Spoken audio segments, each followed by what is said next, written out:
My name's Heath with Wash Pro Exteriors. Some of you guys wanted me to make a video showing how to install this remote box. It's pretty simple. You just got to look for a couple things.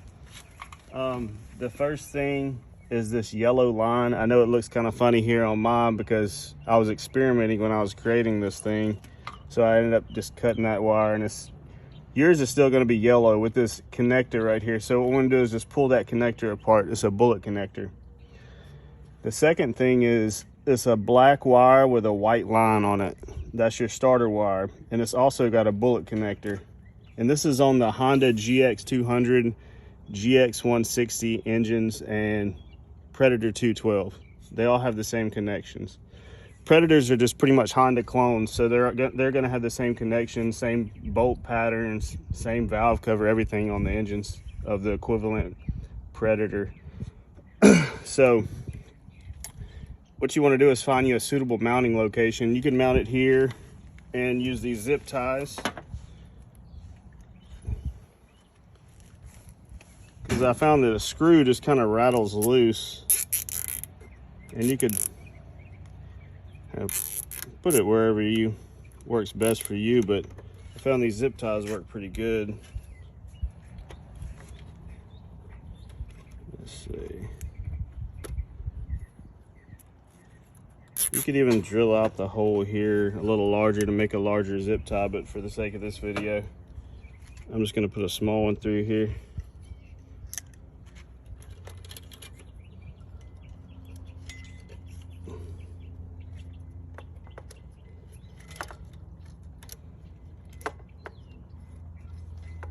Let's see. I guess that's on there, right?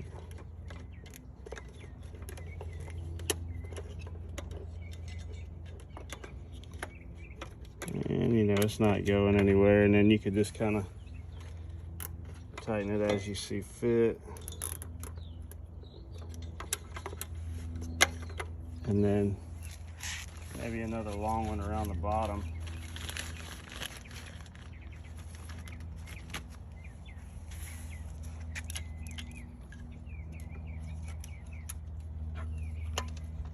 Or maybe two around the bottom. But so that's gonna hold there for the video anyways.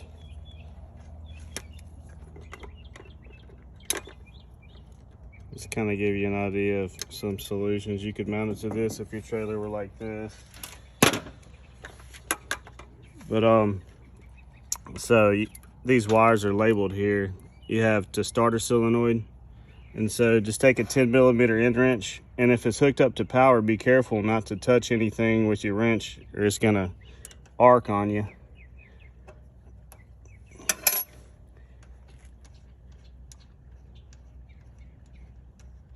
And this is a little brass stud. You want to be extra careful when you're tightening it down, because this steel nut on that brass stud will strip it out. So just tighten it down to just snug. Don't just tighten it super tight.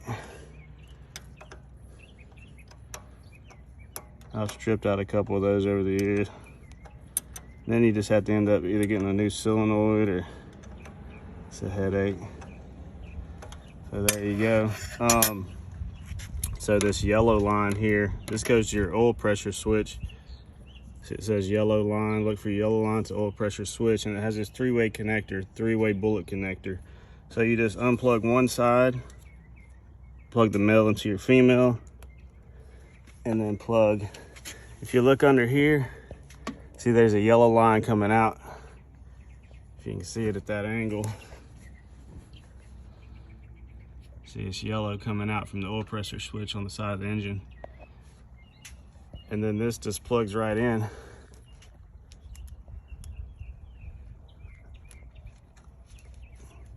There you go. Now you have your starter wire, which is black with a white stripe. And that's gonna be this connector. It's a starter wire, black and white. Plug it in. And then plug it in this side. There you go. And this last one's the ground.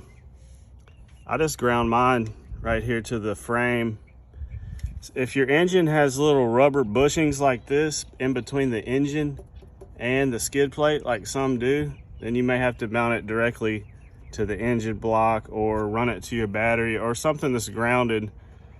Maybe your trailer frame, if it's aluminum like mine, would work, but I just go straight to the skid with a self-tapping screw. So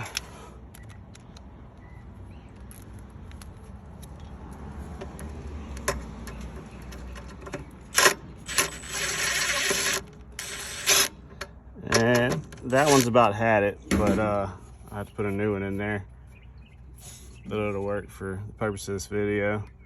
And that's it. It's ready to go. It'll crank your engine. So I'll go ahead and show you the little demo on that. And you can leave your engine right here to on at all times.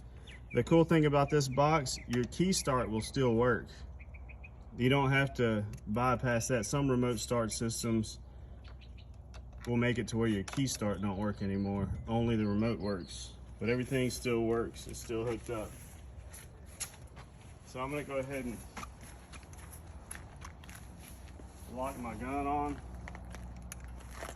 So now it'll spray. My gun's open. It's pretty cold out today. So on a day like today, you might have to choke it first. But once the engine warms up, you're good to go.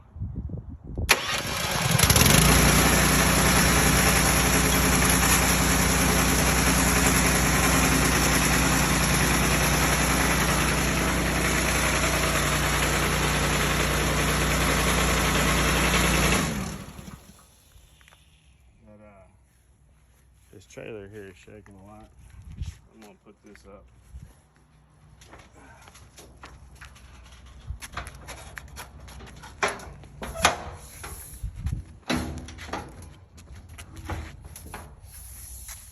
Well, there we go. All right. So everything's opened up, flow's opened up. So we can start it.